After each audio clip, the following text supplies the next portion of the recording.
Picture this. You wake up. It's a wonderful morning. The birds are singing. The sun is shining in the sky, and there is not a cloud that you can see. You get out of bed and you look around. Sure, there might be some snow on the ground. Sure, it might be a little cold, but it's going to be a great day. You start to walk downstairs, and then you get a call. Getting a call. Someone died? Hi, I'm the author. And things like this happen all of the time. People die. It's not something you can really stop. That's part of life. That's what Unasanas taught me. But sometimes people die and it's just kind of a bummer. Yeah, sure, it's part of life, but like, you know, maybe they shouldn't be dead right now. Maybe they shouldn't be dead, and we should bring them back. Of course, there's no way to do that unless there was. And there is, and that's what I'm going to be talking about in this video. This is going to go extremely well.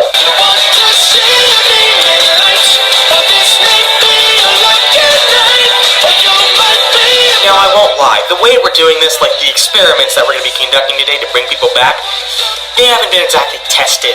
So, it might not be the best outcome, especially if we bring them back successfully and then they start screaming about how I'm not meant to be alive, oh, the afterlife is evil. It should work out. I've done my research. I just haven't done it. Thank you, sir. First step you're going to have to do to summon the dead is get rid of all your survival instincts. Now, that might sound like a weird thing to say, but if you are going to go through with this and you're going to bring someone back from the dead, you cannot be worrying about whether you're going to be harmed or they're going to be harmed or other people are going to be harmed. Imagine if you're like right about to do it and then boom, you're like, do I really want to do this? Do they really want this? And then it all goes wrong. See, here's a good example. This is you. When you're not worried and you're not worried about anything happening, you're just like focusing on doing this and you're not worried about it. This is you when you're worried, you're stressed about what's going to happen to you and you're making mistakes, and then boom, you're dead, and that's not a good thing. You don't want to be joining the dead, you're trying to resurrect the dead. So you got to get rid of all worries about your own survival. The second step to this whole thing is you got to get the right ingredients. Now, it is incredibly important that you get all of the right ingredients, because if you miss something, everything goes wrong. There are two different types of ingredients. One's to bring their body back, and one's to bring their mind back. These ingredients are salt, something that mattered to the person that you're bringing back, a light source, and an onion, like a full onion. How this whole thing works is the salt and the thing that mattered to the person, they kind of corral the soul back into the body. And then the other two things, the light source and the onion, they kind of help bring the body back to life. Now, don't try and ask about how that makes any sense. What do you mean, an onion? Don't ask. There is no human on Earth that can give you the answer to this question. It is incredibly important that you get every single one of these ingredients, and they can't be any different. You need a full onion, you need real salt, you need all of that stuff. Because if you miss something, you might bring back the wrong person. You might bring back just their soul stuck in a dead body, so they're just like, for all eternity. Here we have an interview that we did with a trusted customer who used this ritual but almost forgot one of the ingredients. Look, see, this is what happened. Hey, Neighborino. Yeah, so when I did the ritual, I forgot the salt. Kind of funny. I almost brought my wife back with a bloodthirsty hunger for human flesh. Silly me. See how important this is? You can't miss anything. You gotta get all of the stuff. Alright, now as you can see, I've got everything I'm gonna need for this whole experiment. So there's not much else left to do, but go do it. And that's actually in the final step, the step known as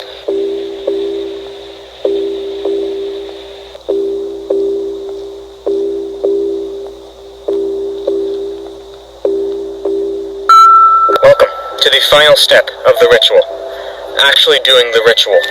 You'll notice I have my assortment of items here, and I have my dead body. Now, because this body is hidden under the earth, which isn't a great thing, usually you want to have the person that you're reviving brought up, like you want to bring them out of the earth, or else they might be very unhappy with you, but we don't have to worry about that as much. He's not very deep under. Alright, there are 4 mini steps to this main big step, and that are how to place each of your ingredients. This is a very important thing. You have to place them in the right order. So what you want to do is you want to start off with your salt. This is salt. So you want to start off, this is very important, you want to start off, make just a line of salt where the person is buried. You gotta just make a line of salt. About 3 go back and forth, lay enough, that should be enough salt to help the person come back, because kind of like that, it kind of corrals the soul back into the body.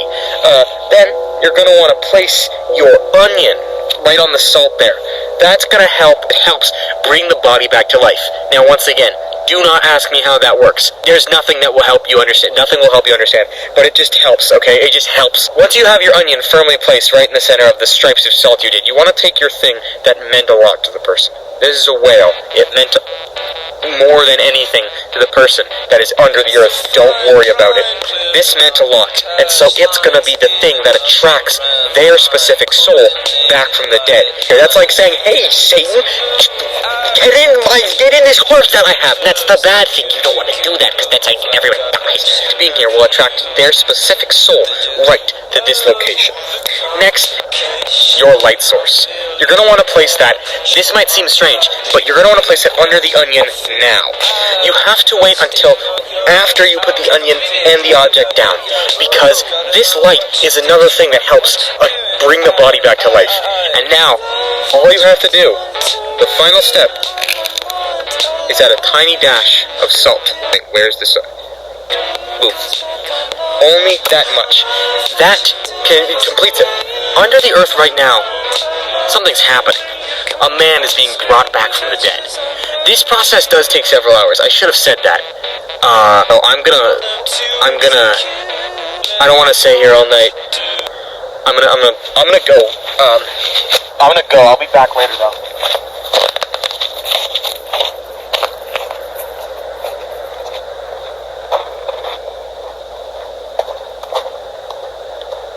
And that's it.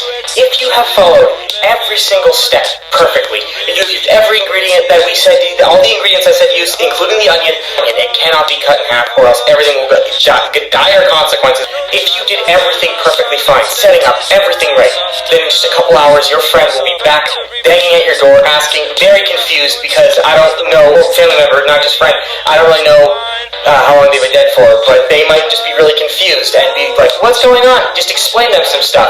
They should be happy. I don't know why they wouldn't be. I'd rather be alive than dead. Turn the camera now.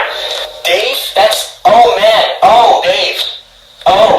That didn't, I don't know if that turned out how I thought it would. Oh crap. Oh, you got not half your face is missing, it's like decaying. Yeah, no, it's decaying. Yeah, it's slightly, that's not good. Love what you're doing to me, on my mind, I love you, and you could be the same, cause back on my mind. Love what you're doing to me,